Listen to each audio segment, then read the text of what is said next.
As anchors, we are not allowed to have favorites, but this session is my favorite from today's lineup uh, because I'm a sucker for ads and brands. And first, I spent my childhood writing mock taglines and jingles. Now, I spend my free time watching ads. This is how we are, the people of advertising industry. We don't skip YouTube ads. We don't drive without carefully reading every copy on every hoarding. And we think advertising is the best effing profession of the world. I am psyched to introduce our author for today, a fellow admirer of India's rich branding history and a keen observer of its socio-political relevance. Ramya Ramamurthy is an author, documentary filmmaker, broadcast journalist, and a communications specialist who specializes in exploring the intersection of culture and consumerism. Her second book, Branded in History, is a groundbreaking study of the role of branding and advertising in shaping modern consumer culture. She is also a frequent speaker and commentator on the topic of consumerism and its impact on the society. Her work has been featured in numerous publications and media outlets. In her free time, Ramya enjoys traveling and trying new cuisines and social commentary. Today, Ramya is in conversation with our moderator and a dear friend, Mayank Bhadoria, who is an aspiring author and a real-time educator. Mayank is an alumnus of MIT and Symbiosis. His true interests lie in wordsmiths and their art. A total logophile, he enjoys the written word and spoken word to no end, and his not-so-guilty pleasures include limericks, thrillers, and safaris.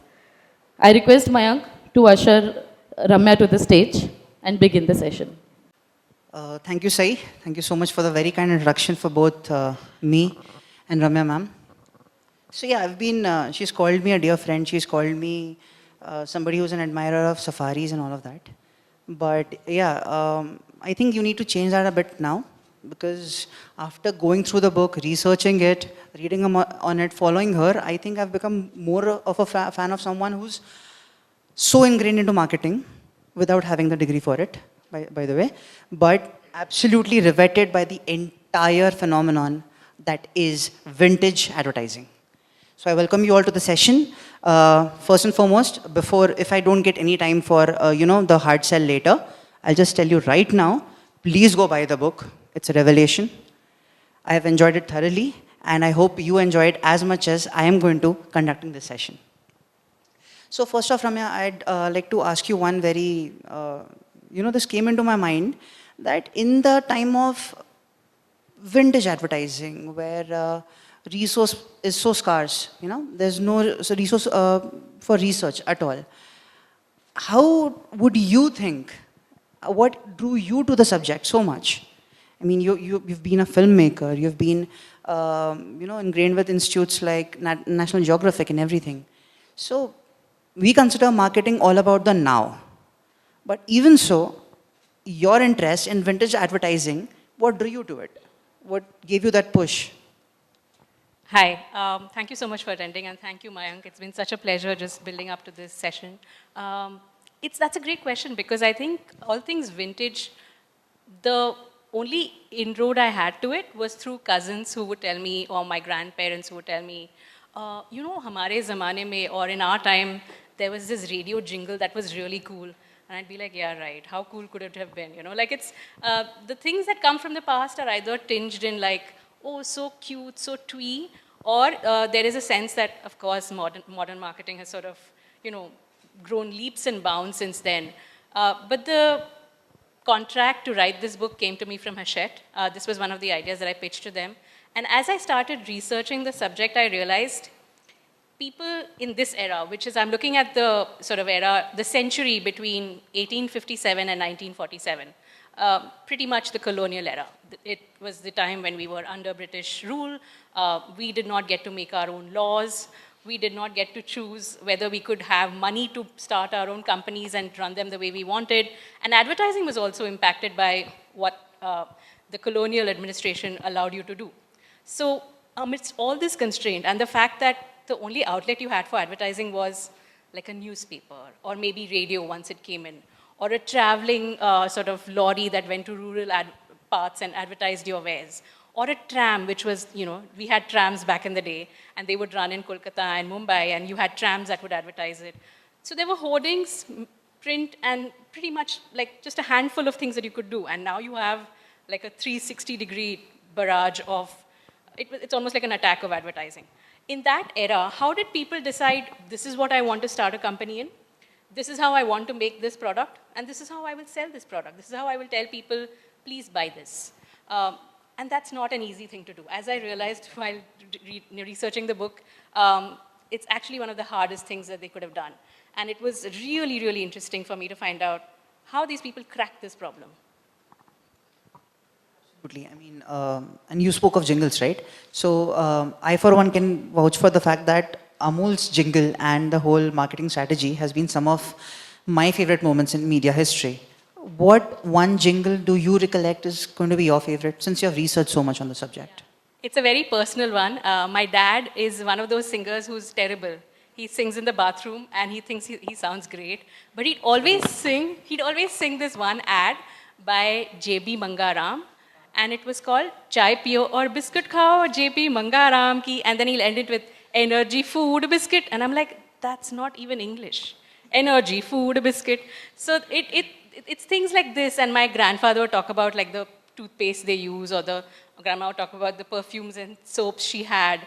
And all this really sort of made me feel curious that, like, I know these people, right? I wanted to know how they were sort of wooed by brands, and how did they get persuaded to like invest their hard-earned money in something like that. Yeah, I'm actually going to follow up on that a little later, because the whole price thing is still a mind-boggling issue for me. And what I was actually wondering right now, so speaking of your career, you have had career stints in Nat Geo, Star World, for instance.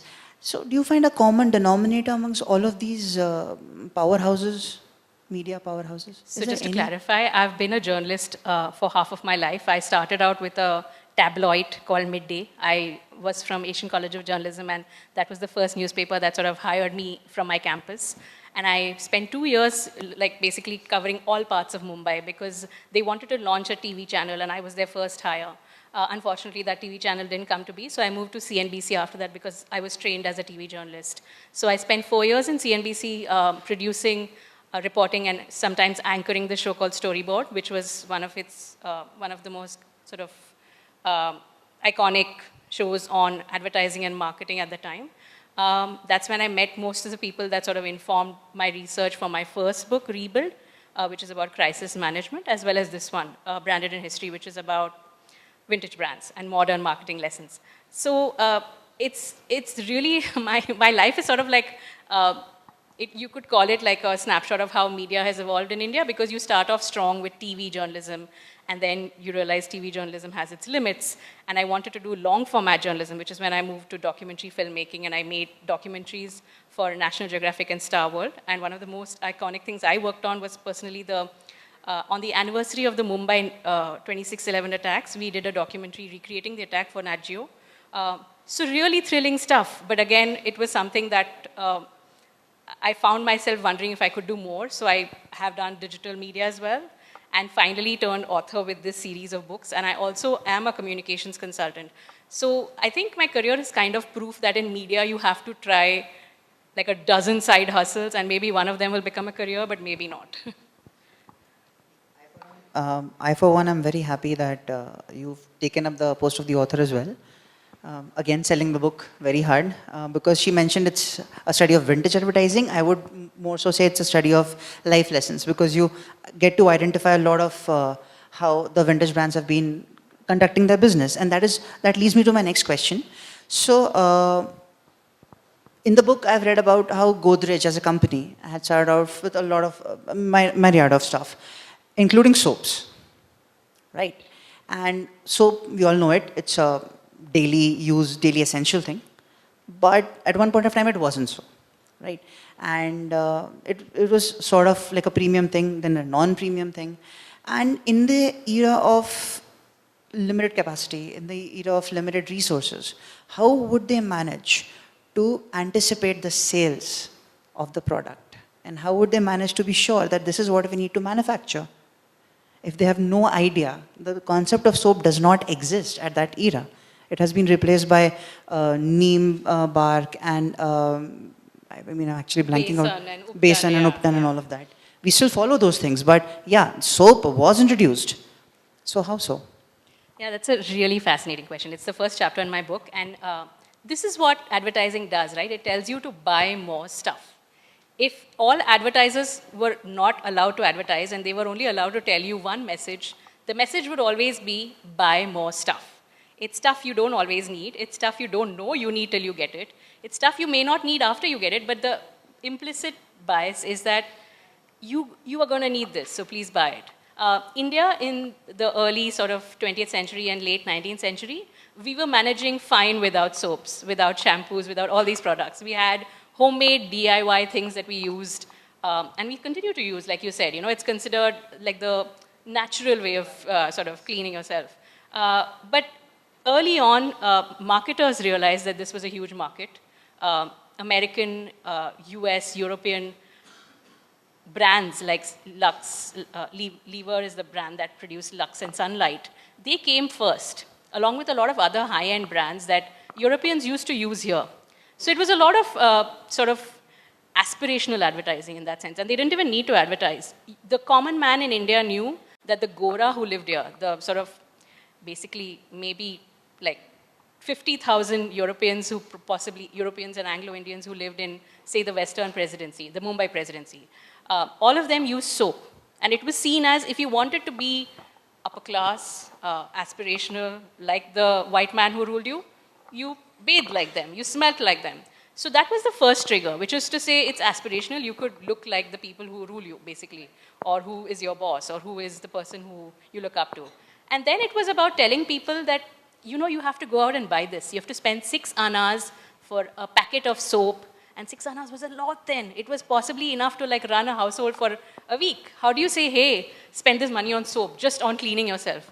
And you know, it's a tough sell. But what they did was they said, you have to sort of convince people of the need for it. And Godrej in particular realized that animal products are a huge sensitivity issue. And up till that point, all the soaps that were made in India by the Europeans did have animal product in their thing. So they came up with this idea of a vegetable oil-based soap, which was fully free of all animal products. And they said, this is purely Indian. It's made by an Indian. It's made by Ardeshir Godrej.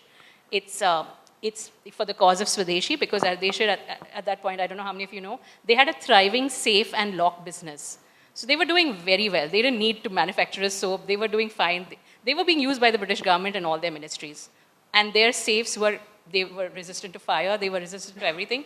So they didn't need to get into the soap business and tell people to like bathe with soap. But they did it because they felt like if you are going to bathe with soap, do it with Indian soap and do it with soap that's free of animal content. So the first soap they launched was actually Watani, like about Watan. And then there was another soap they launched called Chavi, like Chavi, basically. So it was all advertising based on the products they already had. And they convinced people through hook or crook. Basically, they started saying things like, oh, you know, these European brands, they have like rat feces and dead animals in them. Don't use them, which was really blasphemous at that time. And then they also did things like convince you that this was money well spent because you would be cleaner because it was vegetable-based stuff. It would be cleaner than anything you could do that you would do at home.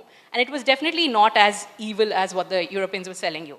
So it was a mix of really cunning marketing strategy and trying to find ways to persuade Indians to spend not a lot, admittedly. These were people who were probably earning, say, 50 to 400 rupees a month, right? These were people who were employed, educated. This was urban India of its era. So this was still middle class to upper middle class, and they could afford to spend on it, but it was taking money away from food on the table or clothes for the family or whatnot. But they managed to create that demand and sell. Godrej became one of the highest selling soaps of its time, along with the products that came from the Tata stable and other Indian companies of that era. Ironical that Godrej produced saves and we still lost everything to the colonies. But moving on from that part, I'd actually like the audience to brand imagery that Godrej used was phenomenal. And speaking of brand imagery, there's another question I have for you, right there. So Harilal Godrej and his campaign, you can see it right there. Yeah, their idea of an influencer was Harilal Gandhi, Gandhi's son. And as you can see, Rabindranath Tagore, Dr. Tagore, and Dr. Annie Besant.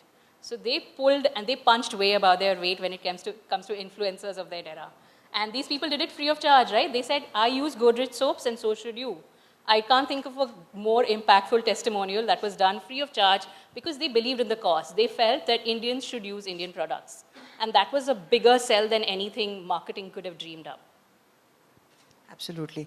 And yeah, so the trend of influencers and aspirational marketing has actually not been lost from the world, even now. Like we use aspirational marketing for everything, right? And one trend in particular which draws my attention, which did draw my attention right there when I was reading, was how soap companies in particular used actresses for the very first time advertising as their products. Yeah. Like we went from the true Indian lady at the grassroots level, and then we went to the film star, endorsing the brand Lux, and it still hasn't stopped. It's been generations and shouldn't stop. It's a genius marketing idea, as you put it. And then we have also gone down the trend of Swadeshi, like made in India products that are made by us, hence should be consumed by us. And this trend has been going on for a very long time. And do you think that this particular brand has diluted in any sense, or have we lost thought of it, or it's just going and it's there to stay for centuries? Yeah, that's a tough one to answer. Like, how relevant are brand ambassadors or influencers at this point? And remember, it started in the 1920s and 30s with, supposedly, with Leela Chitnis and Lux, Sitaron ka sabun. But they were not the first. Palmolive was the first. They signed on Sulochana Devi and Devika Rani for a campaign before Lux and then dropped it just as Lux was coming out. But this idea that to be good looking like the stars, you have to use the soap they use. It started with these companies, and it's amazing that more than a century and a half later, we're still sticking to, I mean, you still have stars advertising Lux. I mean, on their, I think on one of their anniversaries, they had Shah Rukh Khan in the bathtub with all these other actresses that endorsed it around him, so making him like the lone male star that had endorsed Lux. But it's still pervasive, and it's fascinating that they managed to capture this aspect of our psyche so early on. Like in 1920s and 30s, they launched this campaign of film stars telling you to look like them. And I think it makes perfect sense because think about it. Advertising is aspirational. You want to look like people who are the absolute best at whatever they do. Earlier, it might have been a royal. It might have been a precursor to the Gayatri Devis of the world, or some other really rich person who could afford to take care of their skin care and their beauty care, right? And film stars were just like another example of that, and it's continued. But I have to say, this was an anomaly. Lux was going with film star at a time when Godrej was going with Gandhi and Tagore and Besant. So it was a tough fight because, you know, people who believed in the cause of Swadeshi and India for Indians would obviously gravitate towards people like that. They punched way above their weight compared to like a film star telling you, you can look good like me. So it was, the messages were kind of different at that time. Yeah. And it's still going on, right? Today you still have an influencer telling you how to apply your makeup, how to get the best beauty products. But the amazing thing about social media, I think today, is that that's counterbalanced by people telling you on Reddit or wherever that I tried it and it sucked. Peer-to-peer marketing and peer-to-peer sort of recommendations are now sort of almost at the same level as advertising through brand ambassadors and all that, which is why it's on a, if you see, I can't recall the last time a brand ambassador was used amazingly well. I can recall when celebrities were used well. I remember the Cred campaign when, you know, sort of Rahul Dravid was yelling at a signal in Malleshwaram. I remember that. But that's not the same as a brand ambassador. So I think that trend of sort of telling people that you buy this because I endorse it, it's worked, and it's now possibly going to take another turn with people, you know, telling you that I used it and it worked for me. I mean, I would much rather believe my friend telling me they tried something and it worked for them than Amitabh Bachchan or Amir Khan, however influential they are. So that's going to see a big change, I think. Perfect, as it should be. I mean, it has to get some real at some point of time, right? And yeah, I completely agree. And actually, one of those things that fascinated me a lot was the Rabindranath Tagore and Annie Besant coming forward to endorse brands. And yeah, it just cannot get better than that, like absolutely. But and a key aspect of them knowing our psyche. So this one case, so I think everybody has heard of Wagh Bakri tea by any chance? Like, you know, Yeah, we have. So Wagh Bakri tea is somebody I was associated with at some point of time, and so there's very rich history in advertising, and their campaign, honestly, comes to my mind as one of the most iconic ones, because it is so brilliant in its execution. Would you care to shed some light on that? Yeah, so this is something I go into in the food chapter where we talk about the rise of tea as a beverage, national beverage in India. It only happened very recently. We think of tea drinking and coffee drinking as something we did all the time, but it was very recent, you know, like China was the epicenter of tea, and when trade there stopped, they started, I mean, the Britishers started planting sort of plantations in Assam and Kerala, and we slowly moved to tea, and even then it was seen as a very upper class thing. High tea, you know, having your Darjeeling and Assam teas was seen as something, not everyone could do it. The tapri wala chai was not yet there. So they would have high tea and they would have biscuits along with it. So there was this whole culture around tea that came up, and it was very, again, aspirational in very sort of upper class, very urban.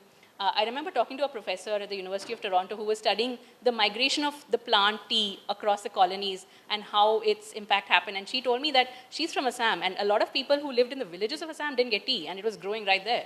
So it was actually a product that was being, you know, sort of marketed as a, it was an alternative to the alcohol possibly that the Westerners were drinking, that, you know, you don't need to drink that, you can drink tea instead. Or it was a social drink. You had people over for tea, and you served them tea and something to go with it.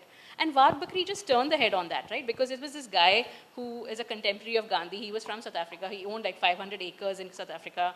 And he faced racism there like Gandhi. And he came to India and he decided, I'm going to make something that is not going to distinguish between people. So you have a Wagh, which is a tiger, and a Bakri, which is a goat, drinking from the same cup of tea. And today it's like the third biggest tea brand in the country. Amazing idea, amazing concept. And just that logo of two animals drinking from the same cup of tea is so clutter breaking. I don't think he needed to do anything else. And it was so perfect because the name of the brand was the logo, Wagh Bakri. Instant recall. And I think that's the root of a lot of success stories, is something as simple as an idea that's not just saying, hey, I want people to drink more tea. It's about, it's tea, but it's for everyone. There's no distinction, there's no inequality, there's no prejudice, there's no racism, of course. So I think that's something that Wagh Bakri did amazingly well. And of course, there are many other things that go into making a brand, which is pricing and strategy and distribution and longevity in terms of staying in the market. And they managed to do all that as well because they're still around. But it sometimes starts with just a very simple idea. Moving on from the FMCG sector to what actually allows us to buy it, the banking and the finance structure. So all of us know, since we have been associated with banking, that it is one of the toughest industries to last. And PNB, the Punjab National Bank, has actually managed to do it despite being the first ever self-funded bank, Indian-funded bank, right? How do you think it's managed to do that? Because it still has very loyal customers. My friends are customers. Yeah. So banking is a very interesting sector to do in terms of advertising because they didn't advertise much.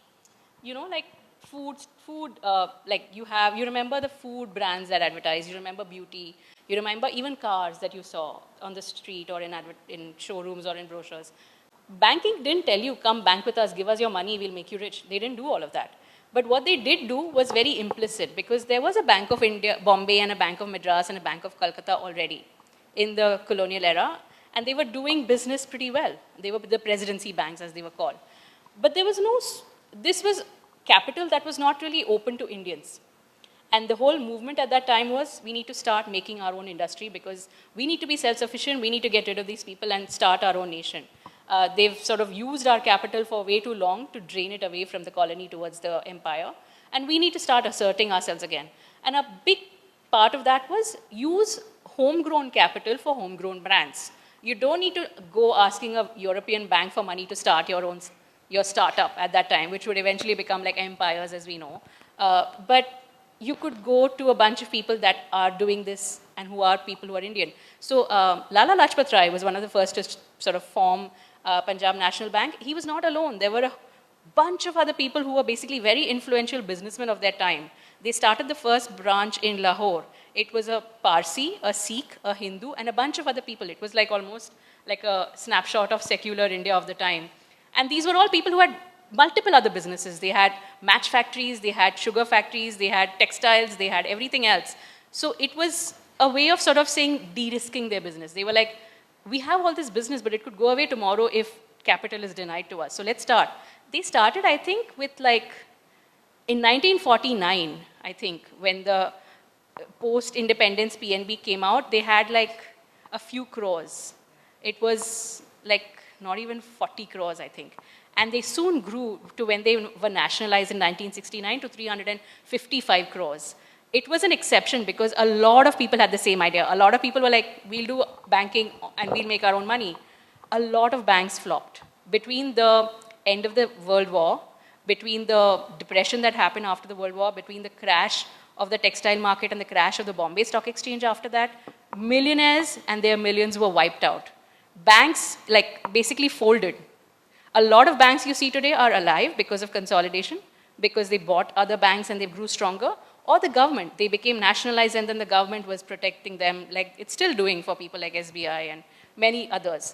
Of course, PNP is a bit of a risky brand to talk about now because they've also been exposed to scams like Neerav Modi and like you name it. There are people who have defaulted on their loans across the spectrum for Punjab National Bank, but they've managed to hold their own because I think there is that trust.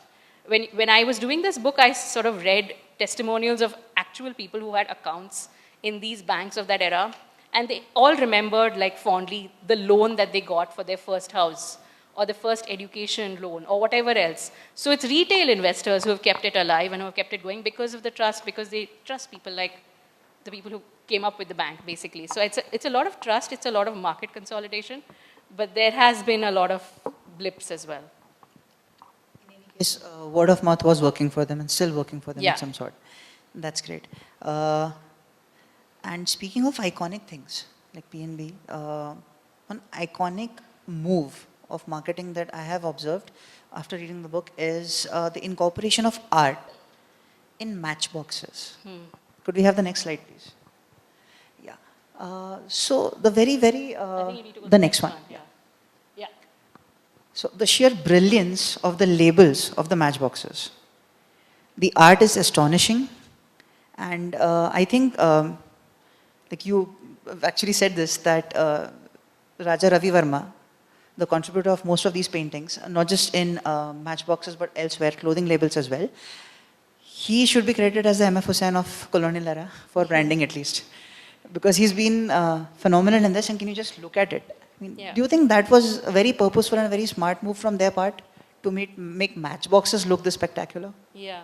So it's funny, right? The things that survive, because Matchbox, collecting them is a real, like, it's a hobby that is now, it's like collecting art for art in your house, right? It's, people have many sort of collections that are insanely detailed. Similarly, textile labels were on the, like, the cloth that went to the warehouse. It was not on the clothing labels. But they were similarly very detailed. You had Raja Ravi Verma depictions of gods and goddesses. You had, over the years it changed. It started with like Gohar Jan and, you know, courtesans of that era. Then like snake charmers and people who rode elephants. And then Maharajas of the time, because these images were readily available, so you could copy them. And then it became Swadeshi in nature as well. So you see on textile labels, it'll start with like your Mahalakshmi always, because the Lakshmi is always the first sort of goddess to bless your venture. And then slowly it starts becoming, so you have the snake charmers and the couples in their costumes and stuff like that. And it slowly becomes more and more Swadeshi in textile labels as well, and in matchboxes. So you start seeing like leaders being portrayed, you see the Indian flag, you see the conception of Mother India on these things. So it's amazing that something that was so inconsequential, I mean, you use a matchbox and you know, sort of keep it away. It's not in your hand all the time. You're not looking at it and marveling at it. But it was done with so much beauty. These were made in Sweden and Japan because we didn't have the technology to create it at that time. And then we slowly learned to do it. And you can see a lot of, that says made in Japan. A lot of these others were made in places in South India, in Tamil Nadu, called Tachanallur. So South India became like a hub for these matchboxes because they were also making firecrackers and stuff like that. So it's amazing how much effort they put into something that was thrown away. Because these matchboxes were not kept in the house after they use them, right? You didn't say, hey, let me frame it and keep it, because they put a lot of effort into it. Or even the textile labels, the consumer never saw them. It was some guy in the factory unloading the material who saw it and said, ye acha, phad ke phek do. So it was not given that sort of importance in its era, but it was still made with so much effort and beauty and art. And like you said, Raja Ravi Verma was basically like the Picasso of his era. You know, he basically created everything. His art was very pervasive. The God aspect of it basically made it very easy to adapt. It was a no-brainer, right? Put Lakshmi on your product, people will buy it because it makes them rich, it makes you rich. But over time, it became almost like it became like a stamp of design, you know, like it's a Raja Ravi Verma, it's an original. And many artists started copying. There was M.V. Dhurandhar also who did a lot of this sort of work. Art was growing at that time. JJ School of Art was established in Bombay at that point, and a lot of artists came from there who started contributing to this sort of thing. So we became like a powerhouse of this kind of talent, and it's crazy because we never started off being like that. It was all coming from everywhere else, and we were just selling it here. But we adapted this small thing, and Matchbox labels basically became like the TV screen of their time. Everybody from Tata to Killick Nixon to the merchant houses, everybody was advertising on them. Can you imagine if someone told you a small packet that you threw away is what the biggest corporate houses of that era are advertising on? Like, it's genius, and it worked for a while and then it didn't. I mean, I don't know how many of you have matchboxes at home now, and I don't know how many of you noticed the cover. But for a lot of people, this is like a collector's item. It's a big deal that we managed to attain this level of, you know, sort of perfection and excellence in art. Even be judging the product, you know, by its cover. Yeah, we were definitely judging the product by its cover in these cases. So that leads me to one of my next points. So earlier in the book, there's a reference given to a statement which says that cheap, easily accessible, and effective are the three factors out of which a brand can be established, right? And it's the essential to an effective product marketing. Do you think there's anything else, any other factor? Because a lot of brands that we have seen, vintage especially, have not been cheap, have been effective nevertheless, but their alternatives are already present. Like, you know, soap's alternative, we have Uptons and everything else. But they still managed to create a massive empire. So what other factors, in your opinion, are there to an effective marketing strategy, actually? Yeah, I think for a brief while, I was a consultant for a non-profit that was looking at doing plant-based meats in India. And the thing we always told people was taste, which is your experience of the product, price, which is what price you buy it at, and access. Are you able to buy it? Are you able to walk into a store and ask for it and get it? These are the three most important things, no matter where you come from and what you buy and what part of the world you're in. And it hasn't really changed, which surprisingly it hasn't. I think it's almost like pick 2 out of 3. So if you're not cheap, are you at least accessible and effective? If you're not effective, are you at least accessible and cheap? So it's like the trifecta of marketing, which is price, availability, and how good you are at what you claim to do. If you are good at what you claim to do, the other two don't really matter because people will seek you out. But if you're cheap, and India has always been sort of touted as this value-conscious nation, you know, like you want to get the best deal, you want to get the best bang for your buck. We're definitely very conscious of, you know, is this itna bhav mein kya milega? So I think those three haven't really evolved, surprisingly. And I think where there are exceptions to the rule is because they've done something amazing that overrode that sort of factor, that they were not cheap.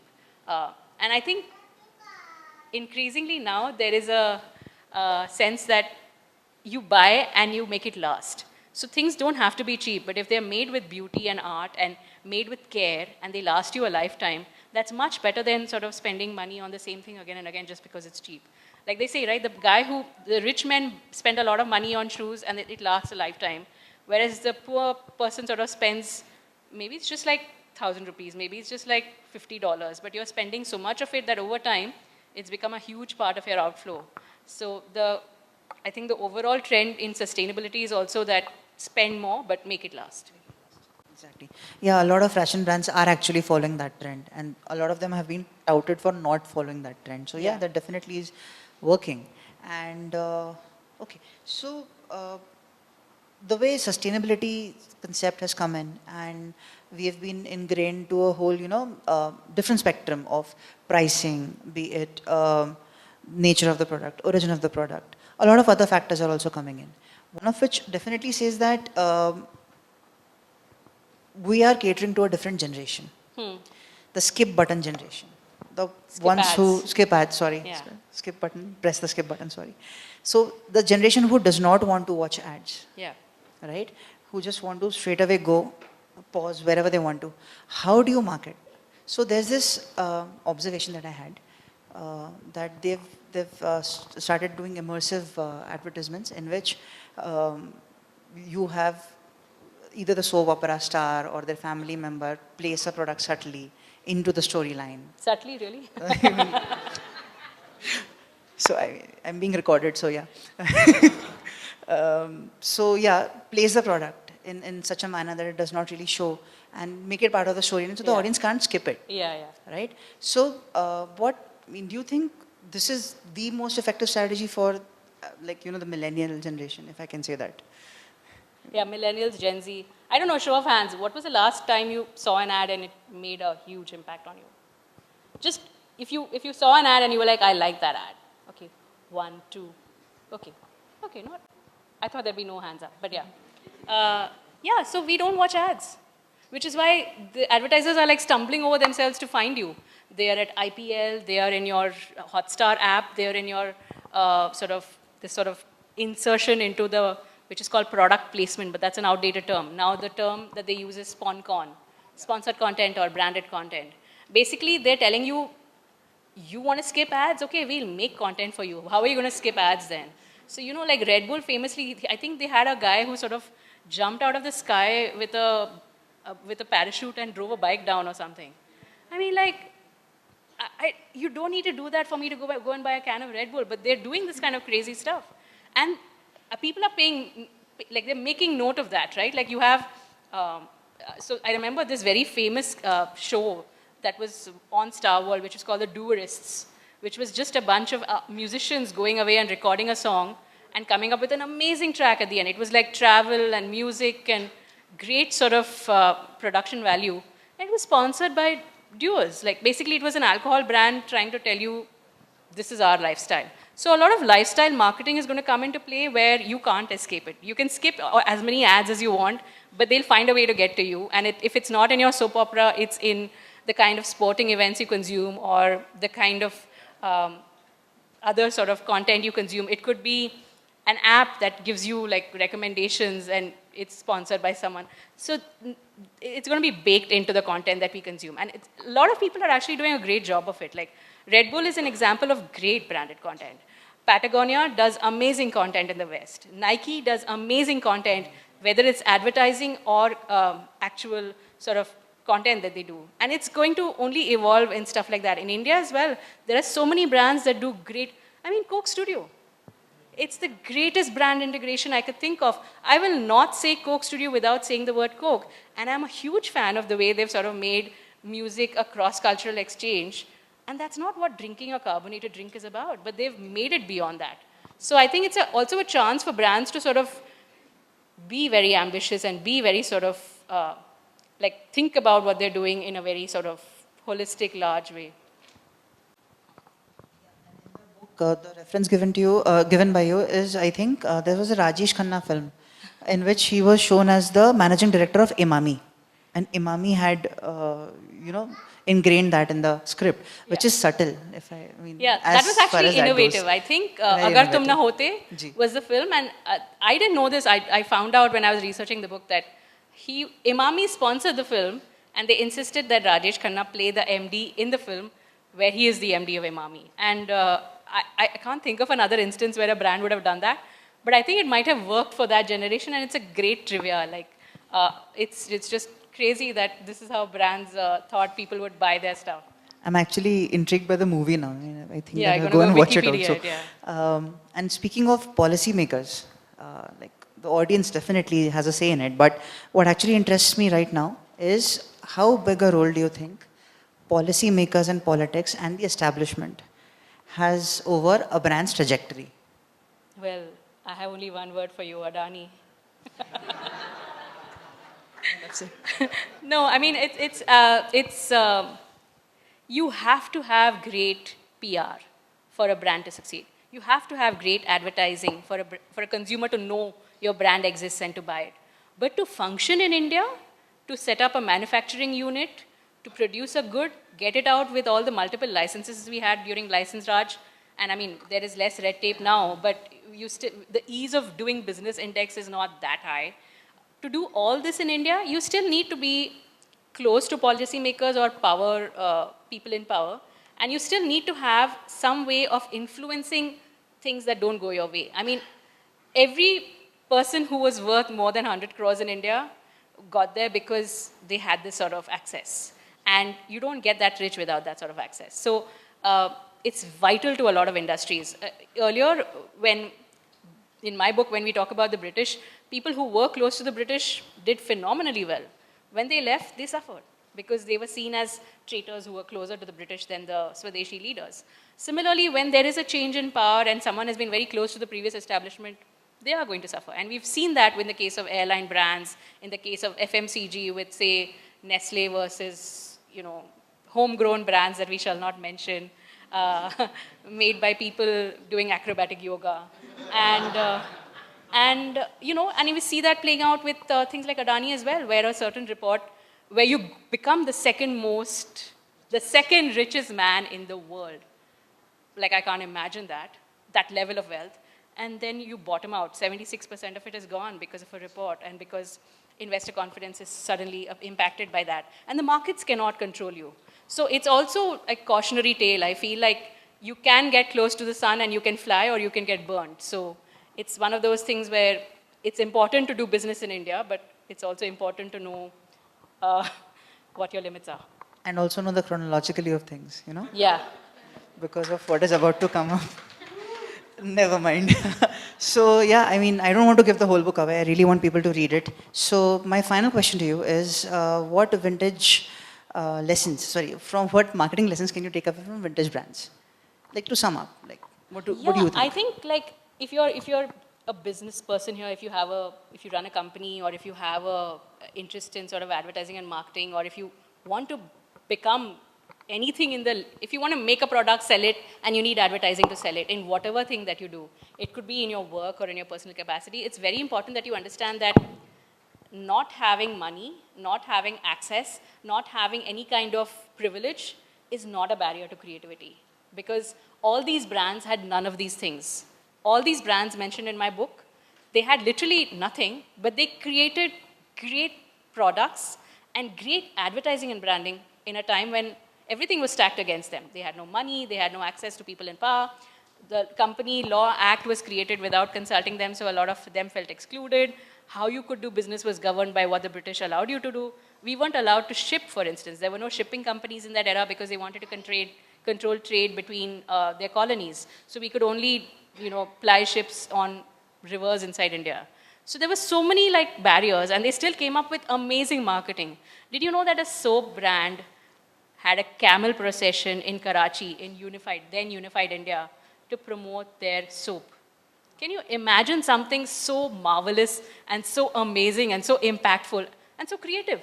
And all it took was for someone to say, yeah, we can't do a whole bunch of other things, but let's do something that we can. And and it's still considered one of the iconic sort of ways of marketing a product. And that brand, by the way, was Mysore Sandal Soap. It's still around.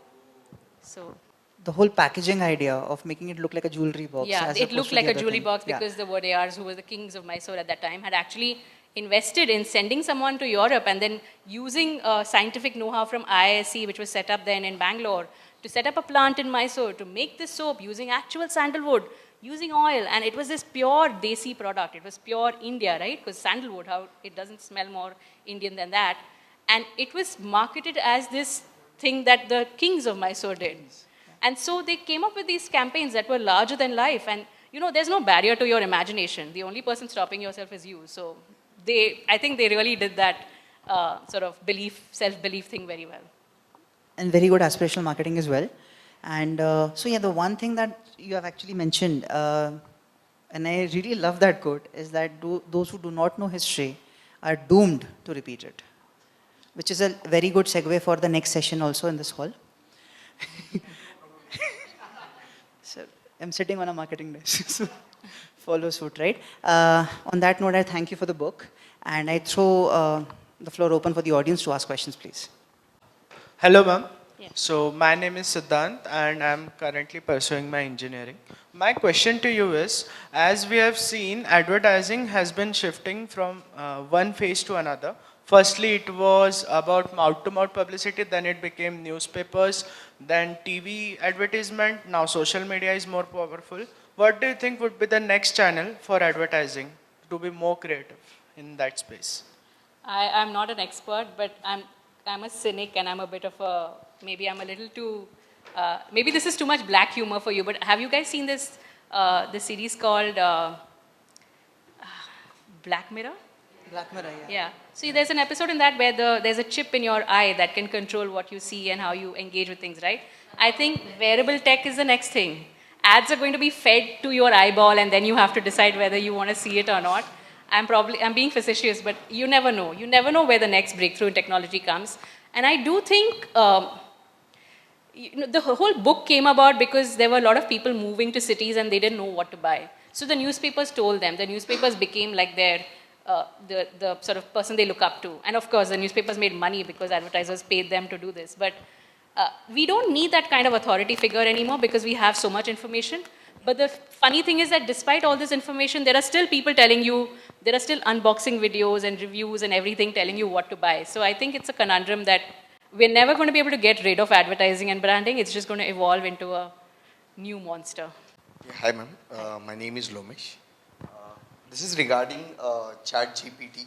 Now, everybody has started talking about it. So, and everybody now started saying that it's going to change the way marketing is done.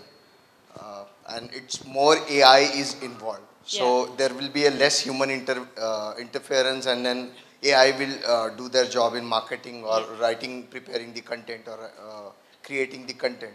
So how do you see this change? And I don't know enough about the technology. I haven't tried ChatGPT. I know people who've used it for research, and it's basically amazing at market research, at creating focus groups for advertising before you launch a product, for creating market research, which informs advertising, right? Because without market research and psychological sort of insights into how consumers behave, advertising is just like, it's like a snake charmer's trick otherwise. The reason it works and the reason people respect it as a profession and as a science of marketing is because it has those insights. And I think AI tools are great for that. But I think the lessons in my book are proof that, however much we evolve, there's always going to be a human element that is hard to categorize and pin down, and that will ultimately be like a breakthrough. I mean, you can get insights and strategies and data from something like this. These are tools that can inform your marketing campaign, but it's a very poor substitute for actually doing something that leaves people feeling wowed. That is something that I think AI tools have not yet sort of grown to be. But yeah, I mean, who knows? We might not need advertising agencies in the future because a lot of the work that they do is done by an AI app, and then you sort of launch your campaign the same way you launch a website from home.